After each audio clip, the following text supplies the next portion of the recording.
तो हेलो दोस्तों, कैसे हैं आप सब? उम्मीद करता हूँ कि अच्छे होंगे। आज की क्लास 10th फिजिक्स का जो 5वीं चैप्टर है, ऊर्जा के स्रोत। ऊर्जा के ऊर्जा के स्रोत से जितने भी ऑब्जेक्टिव क्वेश्चंस हैं, उन सभी को लेकर आया हूँ, जो कि 2026 में आने की बहुत संभावना रखते हैं और पहले भी कई बार पूछा जा चुका है। तो ऐसे 70 ऑब्जेक्टिव लेकर आया हूँ। आप यकीन मानिए, ये पढ़ने के बाद और आपको इस चैप्टर से जो है, कहीं से भी और ऑब्जेक्टिव याद याद करने की ज़रूरत नहीं है। तो चलिए शुरू करते हैं। सवाल नंबर 1, सौर ऊर्जा का प्रमुख स्रोत क्या है? तो सौर ऊर्जा का प्रमुख स्रोत ऑप्शन नंबर सी सूर्य है। नवीकरणीय ऊर्जा स्रोतों में से कौन-सा है? तो जैव गैस नवीकरणीय ऊर्जा स्रोतों में से एक है।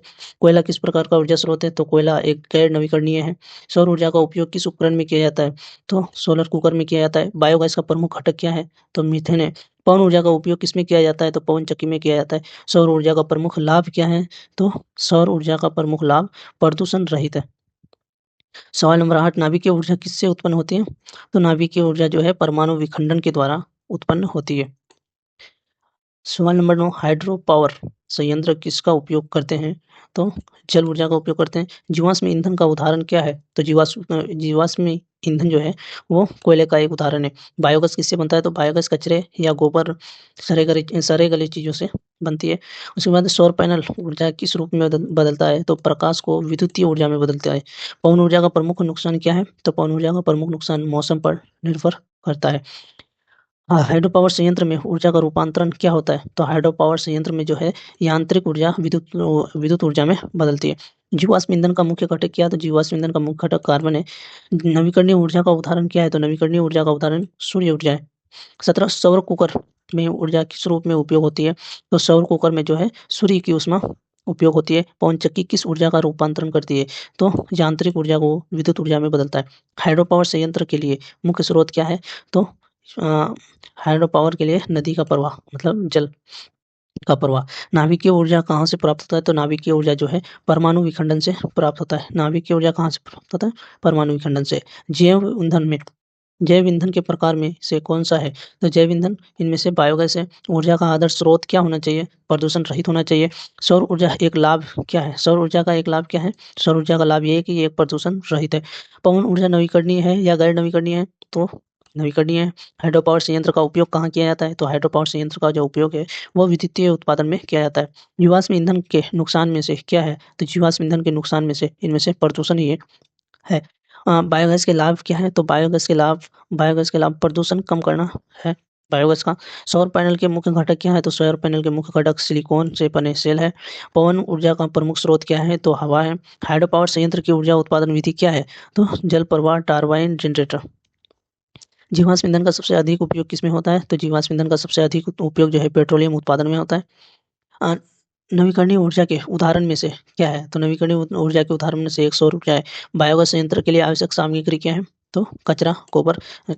यहाँ साल को भी मतलब मेंशन किया गया है कि किस साल में ये क्वेश्चन पूछा गया है। पवन चक्की किस रूप में ऊर्जा उत्पन्न करती है?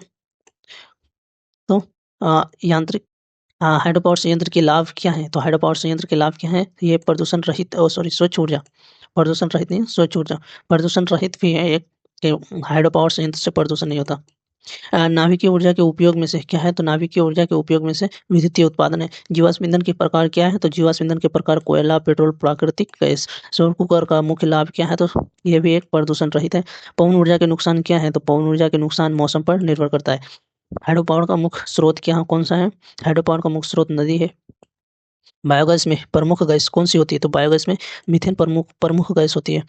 ऊर्जा का आदर्श स्रोत क्या होना चाहिए? तो ऊर्जा का आदर्श स्रोत प्रदूषण रहित होना चाहिए। नवीकरणीय ऊर्जा के उदाहरण क्या है? तो नवीकरणीय ऊर्जा के उदाहरण सौर, पवन, जल नवीकरणीय ऊर्जा के उदाहरण हैं। सौर पैनल किस प्रकार ऊर्जा उत्पन्न करता है? सौर पैनल प्रकाश को विद्युत ऊर्जा में बदलता है। पवन ऊर्जा किस रूप में उपलब्ध होती है? तो पवन ऊर्जा यांत्रिक रूप से उपलब्ध होती है। हाइड्रो पावर संयंत्र में ऊर्जा का रूपांतरण क्या है? तो हाइड्रो पावर संयंत्र में ऊर्जा का रूपांतरण यांत्रिक ऊर्जा विद्युत ऊर्जा में बदलती है। जीवाश्म ईंधन प्रदूषण 2015 में पूछा गया। प्लस आगे 2-3 बार ये सवाल रिपीट हुआ है, इसका मतलब 2-3 साल ये पूछा गया है। जीवाश्म ईंधन प्रदूषण क्यों करते हैं? जीवाश्म ईंधन प्रदूषण क्यों करते हैं? CO2 और अन्य गैसों के कारण जीवाश्म ईंधन प्रदूषण करते हैं। CO2 carbon dioxide. बायोगैस संयंत्र का उपयोग क्या है? तो खाना पकाना और बिजली।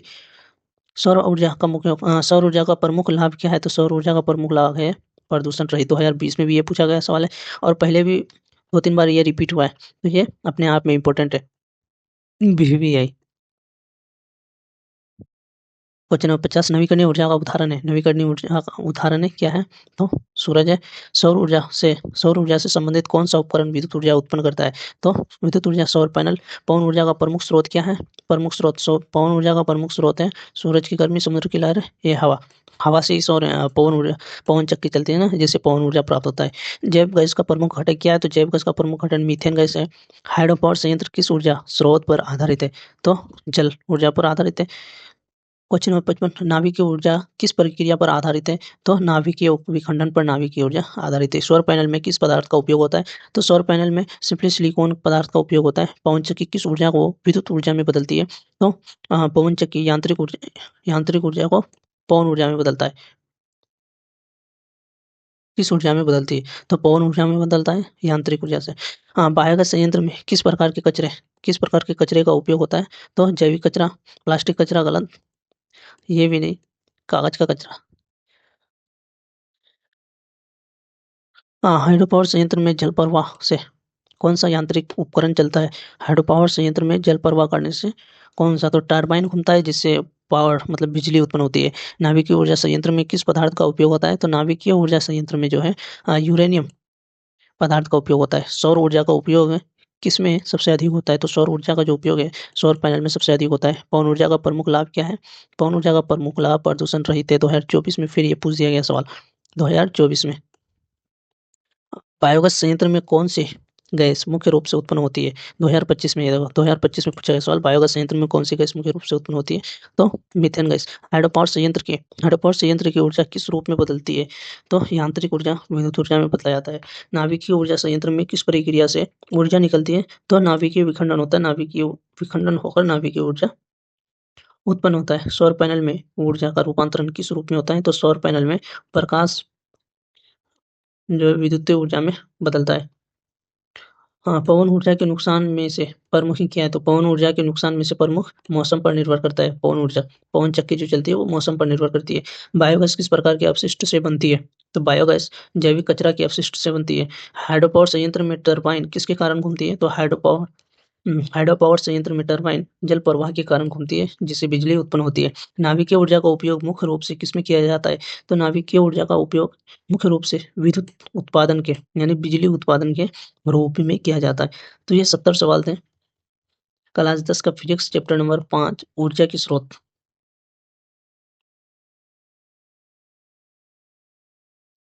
क्लास 10 फिजिक्स चैप्टर 5 ऊर्जा के स्रोत से, जो कि अपने आप में बहुत महत्वपूर्ण सवाल है, ऑब्जेक्टिव क्वेश्चंस। और ये क्वेश्चंस में जो है इनका साल जिस साल में पूछा गया वो मेंशन कर दिया गया है। आप एक बार रिपीट कीजिएगा, तो एक क्वेश्चन कम से कम 2 बार 3 बार ऐसे करके पूछा गया है। अगर ये आप ये क्लास कर लेते हैं तो आप यकीन मानिए इस चैप्टर से ऐसा कोई भी ऑब्जेक्टिव नहीं है जो आपको नहीं मालूम। ये मोस्ट प्रीवियस ऑब्जेक्टिव क्वेश्चंस है जो कि प्रॉपर तरीके से छाँटा गया है, जो हर बार लगातार बार-बार ऐसे प्रश्न पूछे जाते हैं। इसका परीक्षा पैटर्न क्या है ऊर्जा के स्रोत से? तो हर बार ऑब्जेक्टिव क्वेश्चन कम से कम 5 से 8 प्रश्न पूछा जाता है हर साल। 2025 में भी, 2026 में भी पूछा जाएगा, 2024 में भी 5 से 8 ऑब्जेक्टिव क्वेश्चंस।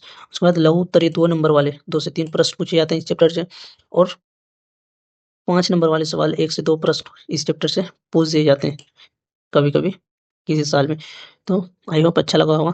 और इसका सब्जेक्टिव क्वेश्चंस वाले मतलब लघु उत्तरीय प्रश्न 2 अंक और 5 अंक वाले वीडियो देखने के लिए चैनल को सब्सक्राइब कर दें, ताकि वीडियो अपलोड होते ही सबसे पहले नोटिफिकेशन आप तक पहुँचे। तो जय हिंद, जय भारत।